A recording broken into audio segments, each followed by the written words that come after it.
distinguished guests with us today, Lorenzo and Jonina Ervin. This has been organised by BEMA and the Black Students' Lorenzo and I are both former members of the Black Panther Party, and last week one of our comrades died. His name was Herman Wallace. He was a Black Panther political prisoner. He was held in a United States prison in the state of Louisiana. He was held in solitary confinement for 43 years. No one else in the world has ever been held in solitary confinement in prison for 43 years. And he died last week of cancer. The prison authorities could have let him out much earlier. They let him out, I think, on a Tuesday, and then the following Thursday he was dead because he was already near death. So we would like just to take, if you don't mind, a moment of silence for Herman Wallace. The Black Power movement arose as a development of the civil rights movement. You may have heard about Dr. Martin Luther King and the various marches and protests to get voting rights, to end segregation of facilities like segregation of restaurants, schools, and things like that. And that was a success. The laws that allowed segregation in the U.S. to exist, to deny black people voting rights and other kinds of rights, the movement was successful in overturning the laws that allowed that and having new laws created. The Black Power movement developed out of the civil rights movement. It was a younger generation of black people like Lorenzo and myself. We were young then, we're not so young now, but we were young then. And it was a new development. It was younger black people who were more militant. The civil rights movement had been in favor of nonviolence, a kind of turn the other cheek philosophy. If a white racist beat them, they would not retaliate. They would just subject themselves to whatever kind of beating they might get. The young people in the Black Power movement did not agree with that. We said, no, if a white racist hits us or attacks us, we will fight back. We're not going to tolerate that. So it was a more militant mood, a more militant spirit of protest that developed, that brought about the Black Power movement. It wasn't just one single group. There were many groups in the Black Power movement. The Black Panther Party, to which Lorenzo and I belong, we were part of the most radical left protest, however you want to describe it, wing of the Black Power movement. What happened was that the federal government in the United States, of course, wanted to destroy that militant movement. And you have to understand, there were a lot of young people who were involved in the Black Power movement. Many of them were students. I myself was a student in the late 1960s, a university student then. And there were many young black students who were involved in the Black Power movement. The politicians, the police, in our case, in the United States, the FBI, the Federal Bureau of Investigation, our U.S. spy agency, they were afraid of what that meant to have so many young black people who were militant, who were no longer willing to turn the other cheek. They were actually scared to death of that. So they began a program to destroy that. It was called the FBI Counterintelligence Program.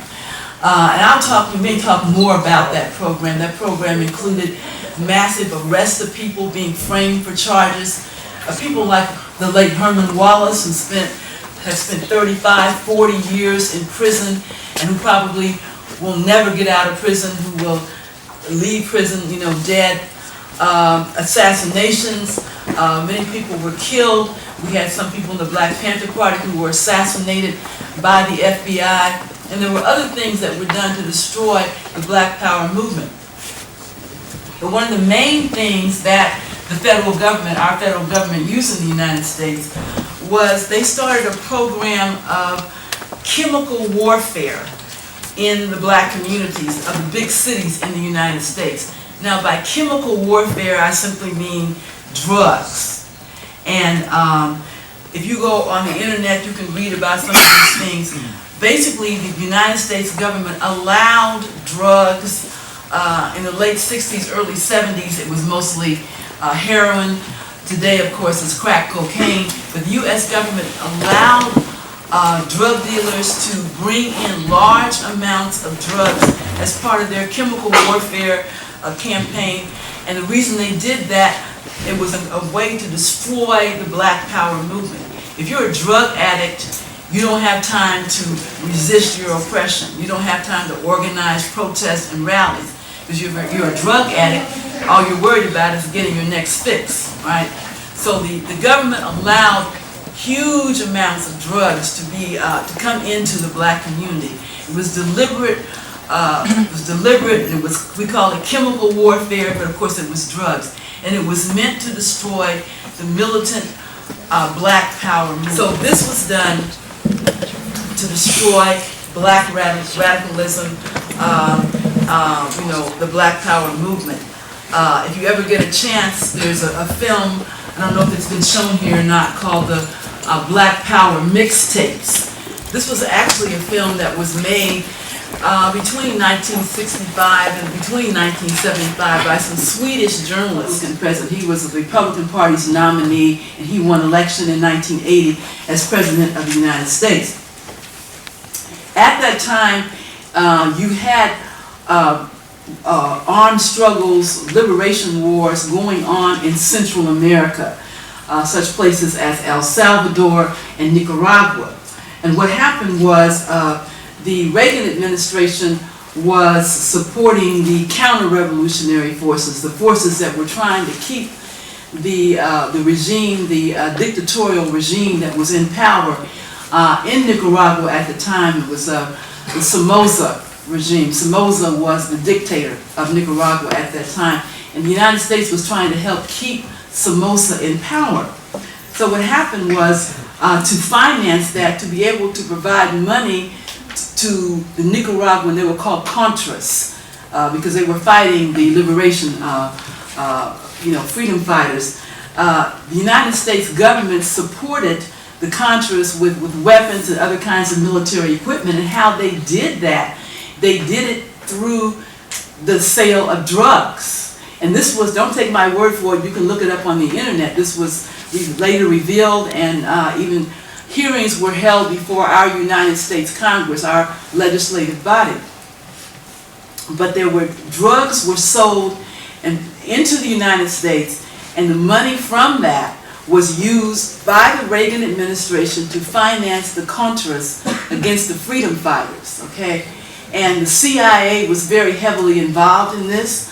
Our Central Intelligence Agency, which is, I think, comparable to your MI5, was very much a part of smuggling these drugs, helping to get these drugs smuggled into the United States to be spread onto the streets of Black, Hispanic, and poor communities. So that's how they financed it, by allowing these drugs to come in. Now the United States has some of the strongest penalties that you can have for using drugs or trading drugs in the world. So on the one hand, they say one thing about being against the drug trafficking, but on the other hand, you have the U.S. government itself that is involved in smuggling drugs into the country, so they can use that money to pay for weapons and other military equipment for the Contras. I myself was actually in Nicaragua in the early 1980s. There was a delegation of Black community activists like myself. We were invited to Nicaragua, I think it was 1984, early 1984. This was at the height of when all this was going on. I was living in California, and our delegation came from California to Nicaragua. We were invited by a Nicaraguan cultural group that was supporting the revolution there. And this was at the height of CIA activity in Nicaragua, because we had planned to go to a part of Nicaragua where you have a large population of African descent, Black or African Nicaraguans. And we were going to go there to meet with them and talk to them, because we were a Black American delegation. But at that time, the CIA activity was so intense in Nicaragua that they wouldn't let us go because they were afraid. They said that our lives could be in danger and they didn't want anything to happen to us. We were disappointed because we wanted to go, but we were not allowed to. That's how heavily the CIA, how big their activity was at that time.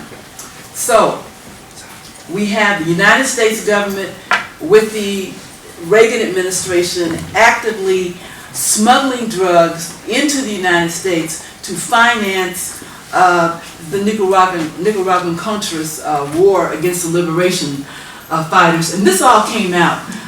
There were various documents that came out. There was an African-American drug dealer in California who was nicknamed Freeway Ricky. If you ever want to find out more of this, just go into your search engine and type in Freeway Ricky, because he was supposed to have been smuggling all these drugs up and down the highways in California. And when a lot of this information came out, his activity was discovered. A high-ranking military colonel in the U.S. military, he was in charge of this whole operation in terms of smuggling the drugs into the U.S. and giving the money to the Contras. So this is what we have happening beginning with the Reagan administration. So what happens when you are smuggling large amounts of drugs into any community, but certainly poor black communities, poor Hispanic communities? You know, using drugs is against the law. The United States has severe laws outlawing the use of drugs. So what happens is all of a sudden you have all these thousands and thousands of black people, mostly poor black people, poor Hispanic people, start being arrested on various drug charges. And you know, this is a period of time beginning in the early 1980s, leading up to now. That's why we have mass imprisonment of black people in the United States, mass imprisonment of Hispanic people, because all these drugs were brought into the community. People were arrested for them. You know, depending on, you know, if you were found to be a drug dealer, you might get life in prison. If you were smuggling large quantities of drugs, you could get life in prison. Maybe you might get less, 7 or 8 years if you weren't a drug smuggler.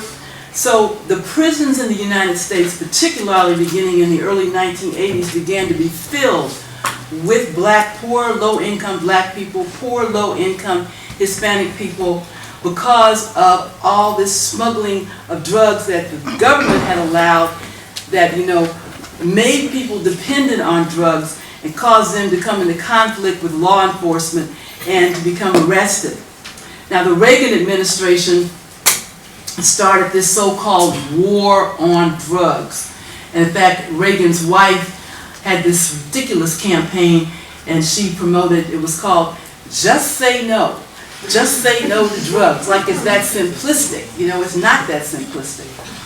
You know, people become dependent on drugs, and it can cause all kind of chaos in their lives. And they can't just say no. They may have to have a lot of help to break their chemical dependency. But at any rate, the Reagan administration began the so-called war on drugs, which they started. They started the whole thing themselves. They started it. But by doing it, they criminalized so many black people, poor black people, and Hispanic people. So this war on drugs, the U.S., our courts, and first our Congress, if you smuggle drugs across state lines in the United States, like, you know, we live in different states. The United States is basically a confederation of 50 states that each has its own particular laws. But if you are trafficking drugs across state lines, and that's a federal crime, a crime of by the U.S., for the U.S. government. So then you could be put in a federal prison. And if you get a federal conviction for drugs, you could do life in prison. Some people get them. If it was